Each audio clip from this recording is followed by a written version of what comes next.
In our new book, The Modern Art of War, there's a chapter that gets right to the heart of a really critical question for today's battlefield. What actually happens when AI walks into the command post? So today, we're going to unpack that chapter's core argument about the relationship between military commanders and the AI models built to advise them. This quote from the book, well, it's pretty much our North Star for this whole explainer. Now, at first glance, it seems obvious, right? An advisor advises, a commander commands. But the book argues that as these AI models get more and more powerful, that line is getting dangerously blurry. So let's break down what that really means out there on the battlefield. You know, to really get why AI is so tempting, you have to put yourself in a commander's shoes. It is a world of just immense pressure. I mean, imagine getting reports that are always incomplete, watching casualties tick up, and having to make life or death calls faster than you can possibly think. In that kind of chaos, there is a constant, desperate hunger for clarity. And that's not a weakness. It's a survival instinct. And right into that chaos comes this new instrument, the AI model. It promises to slice right through the fog of war and deliver that clarity you're so desperate for. The book puts it perfectly. It says it can feel less like a tool and more like salvation. And that brings us right back to the central question we're digging into. What happens when this advisor starts, maybe even subtly, to give the orders? So to really understand the risks, the book first looks at why this new advisor is so incredibly powerful and tempting to begin with. This is what it calls its seductive promise.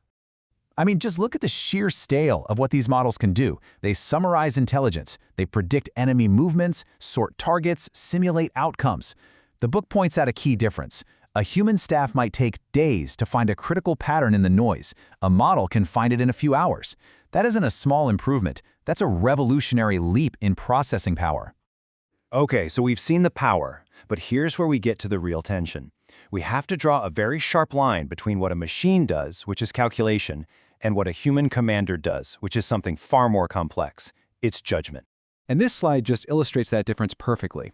A model calculates, it optimizes a supply route, it ranks targets based on probability, it compares options based on data, but a commander judges. A commander decides to risk lives for a bigger purpose. They decide which values have to be protected, no matter the cost. They draw moral lines. See, calculation is about manipulating the variables you have. Judgment is about making choices when you don't have all the variables, and the consequences are profoundly human. I absolutely love this line from the book because it just cuts right to the heart of it. Warfare isn't just some complex math problem where you're trying to find the best solution. It is a fundamentally human thing. And the burden of command goes way, way beyond just crunching numbers. So, the crucial point is this definition of command. It is not a task you perform, it's a burden you carry. It's the responsibility of deciding who and what to risk, what to protect, and what price to pay. And that burden has to belong to a human, because you can't put a machine in front of a government or a grieving family and hold it accountable. A person has to do that. All right, now that we've established what command really is, let's get into the dangers of getting this relationship wrong. The book calls it the slow surrender. These profound risks that pop up when we start to obey these powerful tools instead of just using them. The danger isn't some Hollywood AI takes over scenario. No, it's much quieter. What the book calls a bureaucratic sleepwalk. It starts small. The model's recommendation is really good, so it becomes the default option. And that default, you repeat it over and over, and it becomes a habit. And pretty soon, that habit hardens into official doctrine. And without anyone ever making a conscious choice, the machine has quietly gone from advisor to the one in charge.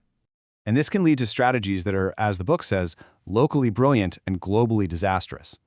So for example, a model might be tasked with maximizing target suppression, and it recommends destroying key infrastructure to do it. It's brilliant at its narrow task, right? But it's a total disaster for the long-term goal of actually stabilizing the region. The machine isn't evil. It's just, its view is narrower than reality. And there's a second, much more subtle danger, the erosion of doubt. Good commanders question everything. But a model's output, it's designed to eliminate doubt. It's structured, it's confident, it's neat. And to a sleep-deprived staff in the middle of a crisis, that clean, simple answer is incredibly seductive. It can actually shut down the critical thinking and healthy skepticism that are the bedrock of good command. And this quote just perfectly sums up that danger. A clean dashboard can create this powerful illusion of control and clarity. But the reality of war is messy, it's chaotic, it's brutal. And if you start believing the clean dashboard over that messy reality, well, that's how you march your forces right into a trap. So the book does a great job laying out the problem. But it doesn't just leave us there. It also proposes a solution, a brand new doctrine for using the model, one that forges a new kind of discipline for our commanders. And here are the key pillars of that discipline. Use the model for support, but the commander always owns the why. You have to keep a hard line between automating simple tasks and actually delegating command. Make sure the human override isn't just some button, but a real practiced capability. Assume the enemy is studying your AI's habits. And, this is crucial, train your human staff to keep their own interpretive skills sharp so they don't fade away. This quote really boils it all down to a single, practical rule. The whole point of using an AI model is to sharpen your judgment, to make it more informed, more effective, never ever to anesthetize it or replace it. And this all builds to the book's ultimate argument, that the human commander is not a bug that needs to be engineered out of the system. That human judgment checkpoint, well, that's the entire point of the system. The book insists that a disciplined commander has to constantly interrogate their tools with a few critical questions.